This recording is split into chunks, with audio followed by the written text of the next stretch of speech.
want everyone to say yes to you. You want to actively filter people out and let them know when they're not a yes. And that's still a win. And it's not just about demographics, right?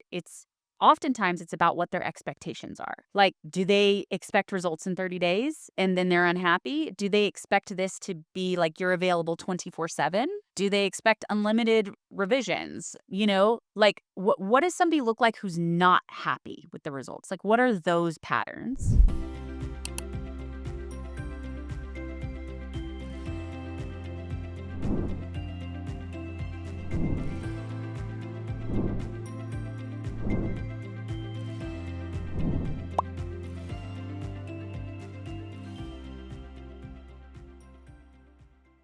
Hey, this is John, hosting another episode of the Clicks to Customers podcast. Thanks so much for tuning in today, and I have a very special guest for you. Very excited today to talk with Aleasha Bahr, who is the host of the podcast Sales is Not a Dirty Word and the creator of the Black Sheep Sales Method. Aleasha, thank you so much for joining today. Thank you for having me, John. I'm very excited to be here. Let's dig in. I'm going to talk all things sales, tactics, and strategy. And to start, I'd love to just understand what got you so interested in sales and helping other businesses with sales. Yeah, sales was something that I sort of accidentally fell into, and I was always kind of a natural at it.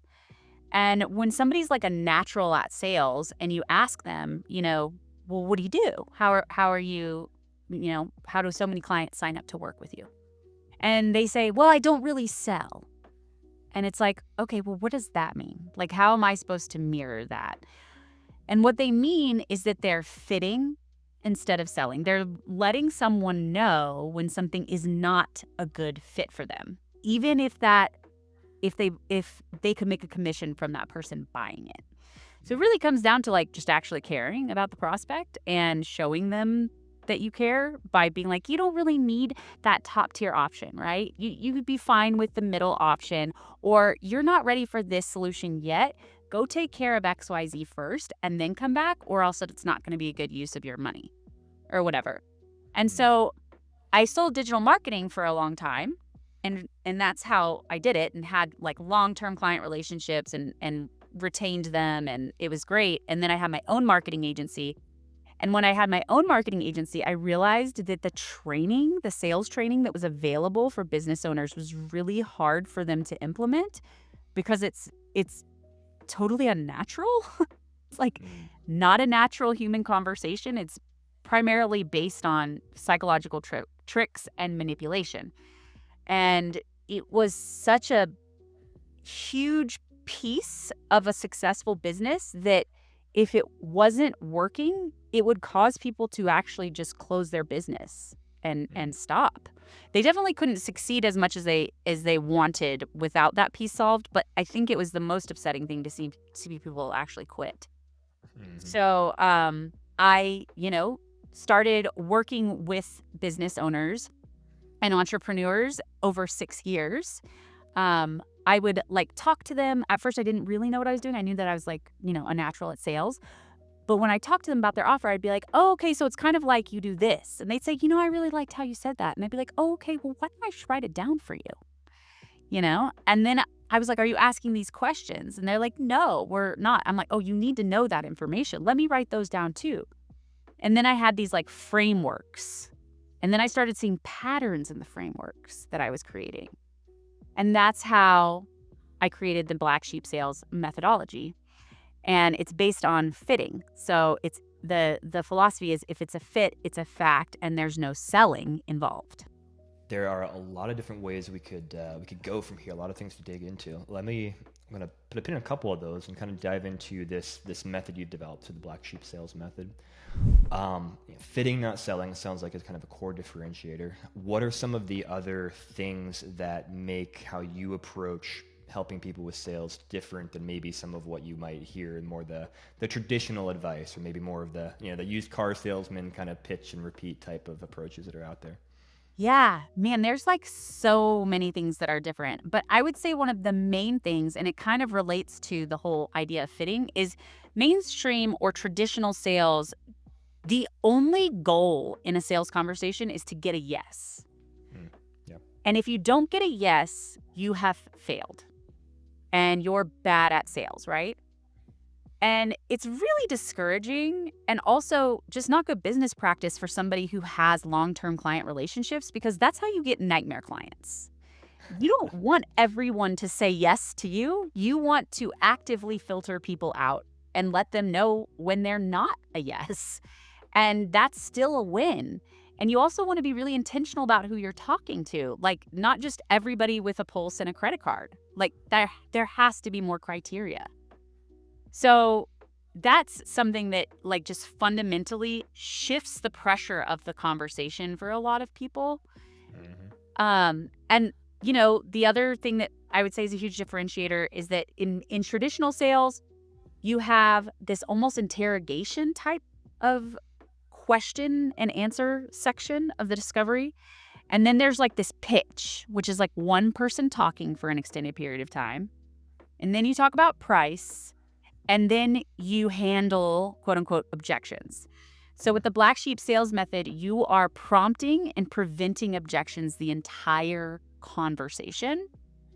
And during the discovery section, when you're asking questions, you're offering, we do something called pitch weaving, where you're sort of breadcrumbing your offer during the discovery section when their guard is down. Like, because when you get to a pitch section where somebody's just, the only person talking for a long time, I mean, what do you do, John? Do you like lean in and hang on every word? Mm-hmm. Or are you like, they're pitching now, so I'm going to probably I assume that a lot of what they're saying is an exaggeration. Right. Yeah. It's like, okay, I kind of know where this is going. We've reached pitch territory, so yeah, I'm gonna have lots of grains of salt as I listen to all of this. Exactly. So to instead sort of breadcrumb your solution throughout the discovery section, and then during your quote unquote pitch section or explanation of services, asking questions that have feedback in them. Like, at a minimum, does that sound like it would be more effective than what you're doing right now? Mm-hmm. Does that line up with what you had in mind? So there's this constant checking in and adjusting course, because in mainstream sales, you're just like sort of blindly talking about your stuff and you have no idea if it's landing. And then you're like, makes sense. And they say yes. And then they ask a question that very clear, like means that nothing you said made sense. Mm-hmm. And it's because makes sense is not a good question, That reminds me. I was watching some classic Parks and Rec episodes with my wife the other day, and there's the one where Leslie Knope she's doing canvassing. She's got her script in her folder, and so she asks a question, and the person answers it, and then she's like, "Oh, okay, negative. Let me go to this place in my script," and it's just kind of this. Kind of blown out of proportion, but showing when you have just this script of, okay, I'm going to follow exactly this, and kind of this is my pitch, etc., of how stilted that can come across. Whereas I love what you're saying about having more of a conversation, more of a feedback loop, and finding that fit. And so let me ask you this. Let's say, I'm watching this conversation, listening to this right now, and I'm a small business owner, and I've gone through some of that more high-powered sales type training, and that's kind of what I've been exposed to. That's how I'm thinking about things right now. What does the conversation look like between you and them when you're coming and saying, here's how to think about this differently, here's this method of finding the fit? What does that conversation look like? Yeah, I mean, are we saying that they're my client and I'm working with them now? Exactly. They're your Oh, client, they've okay. hired you, and now you're going to help them increase sales. Yeah, so the first things we want to understand are, what are the patterns in the clients who get great results with you that you love working with? And it's not just about demographics, right? Oftentimes it's about what their expectations are. Like, do they expect results in 30 days? And then they're unhappy? Do they expect this to be like you're available 24/7? Do they expect unlimited revisions? What does somebody look like who's not happy with the results? Like, what are those patterns? And then what are the patterns with the people who are happy? And a lot of times it's also things that are in place ahead of time. So like for you, John, you need to know that people have a sales process, or else one that works. Or else, what is the point of driving leads? Right. So if you looked at your happy and unhappy clients, you would probably see the ones who had some type of sales process that worked were happy. And so you'd want to ask in your conversation, like, what is your conversion rate right now? If you know, or what is your sales process? And you hope to hear some type of answer to that that lets you know that these leads aren't going to be blamed for being bad leads or whatever, because that's what happens. So those are usually the first things that we do, is like dive into those patterns and then get really clear around asking questions that uncover whether the person fits the pattern you're looking for. I like that approach, and you're 100% right in terms of our own experience here. Yeah, it's the clients who actually have a sales process that give us the opportunity for the leads that we're generating for them to actually convert. And it's one of the reasons too why we spend so much time on things like conversion tracking and call tracking, where we try to actually record the calls that we're generating for our clients, because we've had so many of those conversations where it's like, yeah, leads are terrible, they're not coming in, or they're all poor quality or whatever. And if we're able to say, well, actually, you're not picking up the phone, or actually, your salespeople are rude, or fill in the blank, which unfortunately happens so often. And often business owners just aren't aware of it. There's so many things to do as a business owner, and they assume things are being done in a certain way, or just aren't thinking about it, and things aren't happening in that way. So I'd love to dig into some kind of sales process questions that I have for you right now. Okay. So when you look at sales processes that work well, and when you're looking at let's say the top 10% of clients you're working with, businesses that are seeing great results from sales versus everybody else, what sets them apart in terms of the process, in terms of maybe how frequently they contact leads, or how quickly, or it could be CRMs they use? Like, are there any logistical things that you see really be helpful in that sales process? Yeah. So, I mean, I create sales systems so that are custom to the client. And this a sales system is made up of what happens before a sales conversation, during the sales conversation, and after the sales conversation. Most people just have some vague idea of what happens during it, and there's nothing before or after. I would say the most important part that I see make a huge difference is putting something in place before that indoctrinates or educates somebody.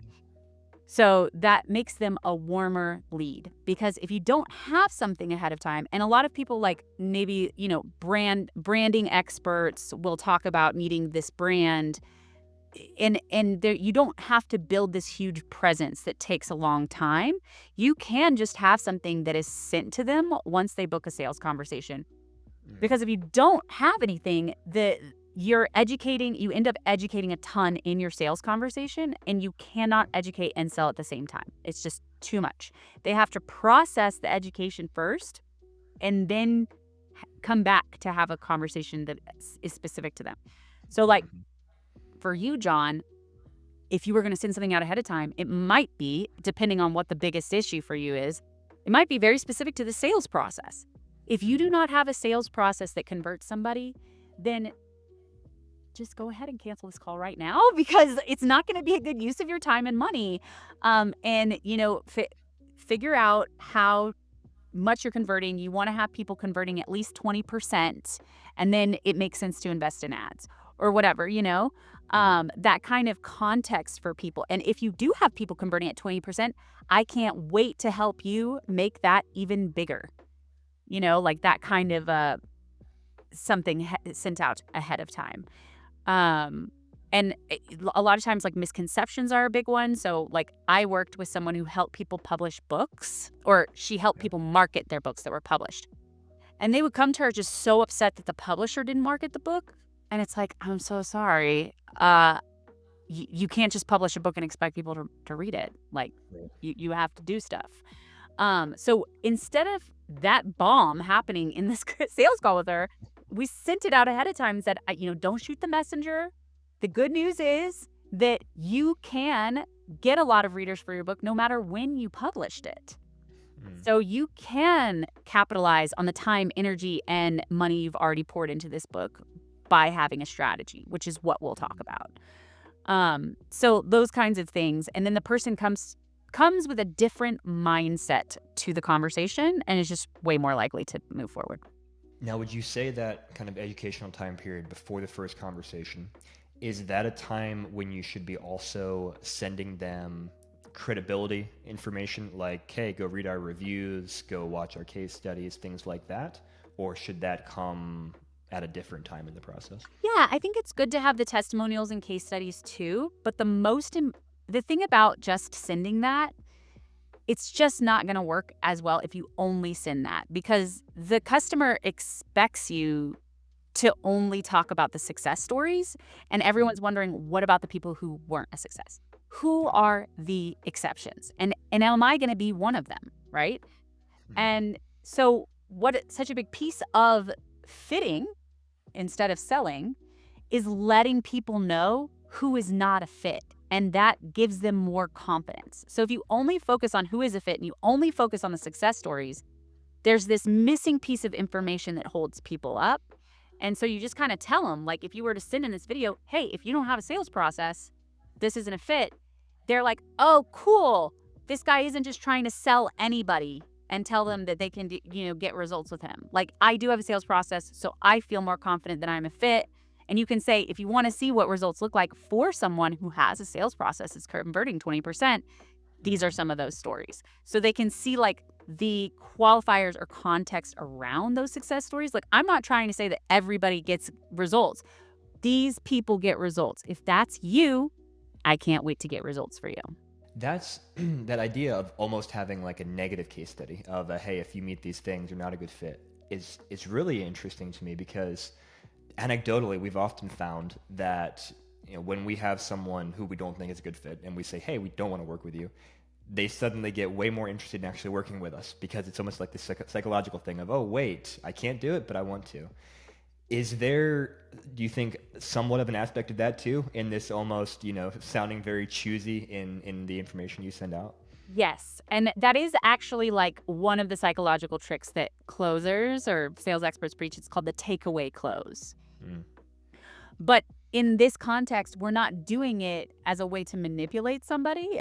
We're like being genuinely honest. We just don't want to work with you. Yes, like, really, I'm not gonna get you results. Yeah. But if you come back when you have XYZ, I will get you results. Like, that's Hmm. gonna build trust and referrals and future clients. Yeah. So there's such a different flavor to it. But yes, that definitely happens whenever you do that. And it also, that's why it's so nice for it to happen ahead of time, because it does, the people who are a good fit, they choose in more confidently. Hmm. Yeah. Let's dig into that coming back as well because that's something we see with a lot of our clients is and it's easy to fall into this trap. We've fallen into it ourselves at times through a step group is you get the lead and either they close or don't close and then they're kind of done at that point. How do you help your clients think through nurturing follow up the kind of the long term ramifications of dealing with leads that are coming in? Yeah, so normal sales statistics show that 80% of sales happen in the follow up. It is very normal to need to have follow up. And most people are just not following up because they don't know what to say. Mm, yeah. And if they do say something, it's, hey, I'm just checking in, circling back, touching base, following up. Do you have any questions? And nobody answers that. I mean, think about when Mm. someone sends you that. John, are you answering that email? Do you want to answer that email? Nope. Clicking next. Yeah, you don't want to answer it because the person's basically saying, like, hey, are you going to buy my thing? Right. Like, there's no value in it for the prospect. So usually it's super helpful to have some type of sales collateral, like a PDF of what's included with your service that you send after the sales conversation. Because, I mean, how much when you're buying something, John, how much of the conversation do you remember? Not much of it. Yeah, it needs to be on paper for people to reference later, especially if they have like a so and so or somebody, like Mm. whether that's like a video about your process could help too if there's so and so's. Um, so you want to have that and usually like some type of incentive for moving forward sooner. I'm not a Mm. huge fan of discounts because it just doesn't feel good to be like, if you come back, you're going to have to pay more. But I love offering a carrot. So, like for Mm. you, it could be like, one campaign comped Hmm. or something Yeah, like that, right? exactly. We'll build you a free landing page, or we'll do this, free audit stuff. So basically, additional value that's not detracting from the value of what we already sold, but giving that extra incentive to do something now. Yeah. You come back, it's going to be the same price. We just offer this carrot because we find if there's a good reason to move forward, sometimes that's enough to get you to solve this instead of like waiting and another 3 months you're still struggling. So it's there if you want to take it. It's fine if you don't want to take it. Hmm. So that really gives you like a clear window of follow-up time too. So like do you want to is that a realistic timeline for you to move forward within that window to get that incentive? Do you want that incentive? And you can really follow up with someone and offer things like extensions on the incentive if they Hmm. have something going on. Right. Obviously, don't extend it for like a month or something like that, Right. um, because then it just feels like it's all BS. But, uh, yeah, and then, like, following up with people past that, if people some people are really like, "I'm not in the place, like, I'm just researching," that's valid, you know? So, you would wanna put them, I would say, on, like, some type of long-term nurture list Hmm. where you reach out when you have, like, a special promo happening or something like that, and you can say, like, "Hey, did you solve your leads problem yet?" Yeah. Or have you found a source of high quality leads yet? You want to ask a direct question, not Hmm. like, do you have any questions? Let me know. Hmm. That's too open ended. Like, Right. the best question is going to be like, did you solve this thing that you wanted to solve? And if they haven't, they're like, you know what? Damn it, I haven't. And then you are able to offer, like, we're doing this special thing, and that can restart the conversation. I saw a really good example of this happening just this week, with our company. We had somebody, so we always, we spend a lot of time trying to figure out how each client that signs, how they found us. And so one client that signed up this week, we're looking through their records, and they first contacted us in 2021, so 4 years ago. And we weren't a fit for them at that point. And then I think they re-engaged maybe 2 years ago, still weren't the right fit, but they've still been, we've still been nurturing them, sending them information over time, email newsletters, things like that. And eventually we got to that point of being the right fit, and we were able to turn them into a client. But yeah, I think that's that's something that so many businesses just don't have those right systems, like you mentioned, in place to have that follow up and think about the long term ramifications. I'm very curious to ask you, since we're talking about fit, let's talk about you yourself and the Yeah. businesses you work with. So, what are some of the things that make a business a good fit for you and that make a business not a good fit to work with you and get your help? Yeah. So if the best businesses for me are people who have those longer term client relationships because you don't want nightmare clients if you're doing that. And a huge differentiator in my process is avoiding nightmare clients and correctly managing expectations up front so that clients, come in correctly. There's not like that. I promised so much because I just wanted the sale and then I didn't deliver to the extent. Like I promised what would happen if everything went perfect, which just never happens, right? Very true. Yeah. So, somebody who has a longer term client relationship who is providing a service, so like not a product, and it's multiple thousands of dollars, and they have leads. So, a lot of times people think that lead gen and sales are the same thing, and they are actually two different things. And this is a struggle for people who generate leads. They're like, I don't help you with your sales. I'm just giving you the leads. And I help people with their sales, and I can definitely advise on the lead generation piece of it, but the people who are going to get results within 30 days are people who are having sales meetings because we create a system, we implement it immediately, and it starts working. I think it's a really important distinction too there between, essentially between marketing and sales, which is they are certainly very closely intertwined, but there are also very different skill sets and just requirements that go into each discipline. And you can't do sales if you don't have leads coming in. You can drive as many leads as you want, but if there's no sales taking place, it's not going to be a profitable endeavor. But you have to have kind of both of those things, turning well, both of those gears turning well in order to actually achieve the results that you're looking to achieve. Yeah, and a Um, lot of sales experts position themselves as doing both. So that's why people expect both. But if someone's mhm, doing both, I can guarantee you that there's one that they do really well, and the other one they're just doing because they should or are expected to, and they're not great at it. And mhm, a lot of times that's lead gen is what they're good at, but they don't know how to help somebody articulate what they do in a way that's specific to them, like messaging. I'm a messaging and positioning and strategy expert. Most mhm. people are just strategy. So how to say what you do is like the hardest part for a lot of people.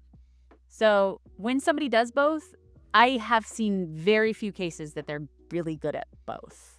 Mhm. They're really two different people. They really are. That makes sense. Here's a very tactical question for you. So it's not uncommon for some of our clients, especially our smaller clients, to not have the bandwidth internally to be able to take all the incoming phone calls.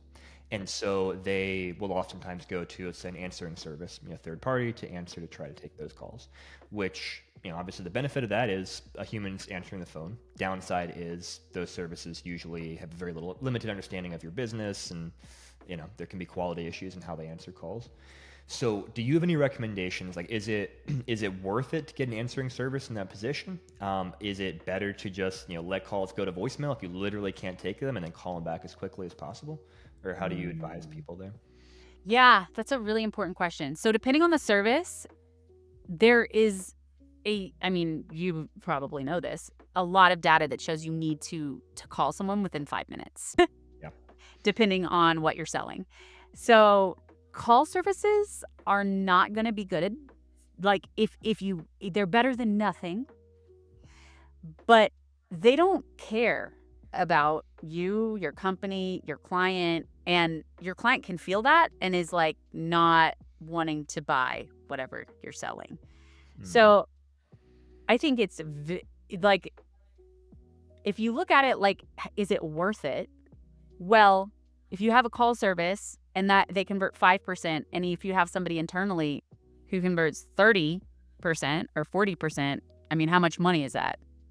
Right. Depending on your service. Seems like it's definitely worth it. Now, that means that you have to train somebody, and that sucks. And I get that. It is something that I do. I recruit salespeople and I give them a process that they can follow. So, a lot of times, somebody will hire a salesperson, for example, and Mm-hmm. expect them to figure out the positioning and strategy, which Mm-hmm. is not most salespeople's skill set. Right.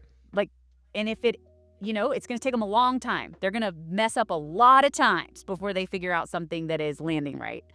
But if you give a salesperson, this is the talk track. This is how you're going to manage it. They can run with it immediately and make sales from day one. The reason that Mm-hmm. doesn't happen a lot of times is because business owners just don't have any training or system in place. And they're just like, answer calls and figure it out. And it's like, there's no job in the world that we're like, hey, we're not going to give you any direction. Just figure it out. And if you don't, you're going to be fired. So Yeah. good luck. And that's why there's this philosophy of like hire 4 salespeople expecting to keep 1. And it's like, Mm-hmm. or you could just have a system in place that and like very intentionally recruit the right person Mm-hmm. for your audience. So I mean, I wouldn't suggest a business owner like trying to do all that themselves because it's going to be really frustrating and overwhelming. And I would just bring in somebody to help you with that. So is that something, are you able to help businesses actually recruit and find talent and put that system into place with that talent? Yes. So I recruit and hire and train the salesperson. Awesome. Yeah. Awesome. Well, if you're watching this or listening to this and you're in the position I described, reach out to Aleasha because that sounds like a fantastic opportunity. Yeah, thanks. Awesome.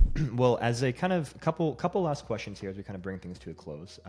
I love having really tactical conversations like this where we get to range from the strategic, the big picture, down to the very specifics. So maybe I'll do one more strategic question, one more tactical question. Let's do tactical first. You mentioned speed of responding to people obviously being incredibly important, and the data dictates or shows that. When you look at the ways that we have right now to contact people, so you've got the phone, you can pick up a phone call, you can text people, you can email people. I guess potentially you can message them through like a Facebook Messenger or WhatsApp, depending on how they've reached out. Um, how do you how do you think about kind of integrating all of those different contact methods? Are there methods that are more important than others? And is there anything that businesses should think about? Like, I don't know, I'm just going to make something up. Like, you should never text people, or you should always text people. Anything that kind of comes to mind that businesses maybe get wrong about the methods they use for their communication with leads? Yeah. So it's a great question. In America, people do not like to answer the phone. Yes. They are going to respond way more to a text. So you really, if you want to call, you almost want to text first, Hmm. and discuss what you want to talk to them about, and is now a good time, Mm. you know? Yeah. If you're not getting an answer via text, then I would call, and you call twice. Twice. Yeah. If you call once, people are like, I don't know that number, I'm not going to pick it up. If you call twice, Mm. people are like, oh, I guess it's important. That's a really good point. Yeah, no, I mean, just thinking myself, I get so many spam calls a day and I don't answer the phone. But yeah, if somebody were to call twice, I'd be much more likely to pick it up and think it's actually legit. And then that text beforehand. So is it just like, hey, this is, Aleasha from XYZ. I want to call you in 2 minutes about the form you submitted. Looking forward to chat. Is it, as simple as that? Yeah, but I would focus it more on the result. Okay. So saw that you're looking for, new flooring in your home. Do you Mhm. have a moment to talk about that? Perfect. Yeah. Perfect. Awesome. Well, that's super helpful. I guess the last strategic question then for you is, when you look at things from a big picture, we've already to some extent covered some of these things, but there's probably some gaps we haven't reached. So when you look at what, let's say, the average salesperson is doing right now, what are some of the biggest mistakes that you see them making? In addition to this, like not looking for the fit, Yeah. not following up. But are there any other things that come to mind that you just see repeated as a pattern of mistake? Yeah. I mean, I think the biggest one is that the only question that they're asking is make sense or sound good. Mm, yep. If they do, like, let's call it a temperature check for lack of a better term. If they do a temperature check, it's literally like on a scale of 1 to 10, how confident are you feeling about buying this? Which is the salesiest question I've ever heard. Who wants to answer that question, honestly? Like, if you give the honest answer and it's not a 10, they're going to, you're going to have a bunch of conversation with this person. Mm-hmm. So, it's this, you really want to ask somebody, like, in so many words, are you picking up what I'm putting down? Mm-hmm. Do you want to buy this thing? Like, is this sounding like something that you want to buy? Like, you're Yeah. not saying those words. You're saying it like, does this sound different from what you've tried before? Does this sound more effective? Does this line up with what you had in mind? And in taking that information and like adjusting throughout the conversation as you go, because if the answer to those questions is no, then it's about getting curious and understanding why. Mm, So that's the other thing I would mention is that most salespeople deal with objections like it's some kind of battle. And it feels to the prospect like you're totally dismissing my concerns. Like, I'm bringing up a concern and you're telling me, oh, no, it's not really a concern. And here's why. It's like, that doesn't make me feel better. I just feel like you're trying to sell me something. mm, So instead, getting curious. So if somebody says, like, that sounds really time consuming, it's like, mainstream or traditional sales people would be like, well, it's really not, sure. here's like how long it takes. And, you have so-and-so to help you with it. And instead, it's like, well, how much time do you have? Mm, yeah. Because a lot of times people are misunderstanding or unclear on how much time it actually takes or how much time they actually have. So Mm-hmm. it sort of like untangles itself once you're able to just get some clarity around it, and the prospect's getting clarity at the same time you're getting clarity. So I would say those are the two biggest ones. Not asking temperature check questions that don't sound like a salesy question, and also like not getting curious with objections and instead just dismissing and invalidating people's concerns. Awesome. Alicia, thank you so much for your time. Love chatting with you. And there's some very tactical things I'm going to go talk to our sales team about right now after the conversation here. So I learned a lot, and hopefully those watching and listening learned as well. Before we wrap up, where is the best place or places for people to learn more about you and reach out to you? Yeah. So I have a book, Black Sheep Sales. You can get it at blacksheepsalesbook.com or on Amazon. And also, my podcast, Sales is Not a Dirty Word. I have 10-minute episodes about sales that really help people. They listen to those and they increase their sales. Awesome. We'll put links to all that in the description and show notes here. And for everyone watching and listening, thank you so much for your time. As always, let's go forth and conquer, as I like to say. Let's go make our sales better. Let's make our marketing better. And look forward to seeing you in the next episode of Clicks to Customers podcast. Until then,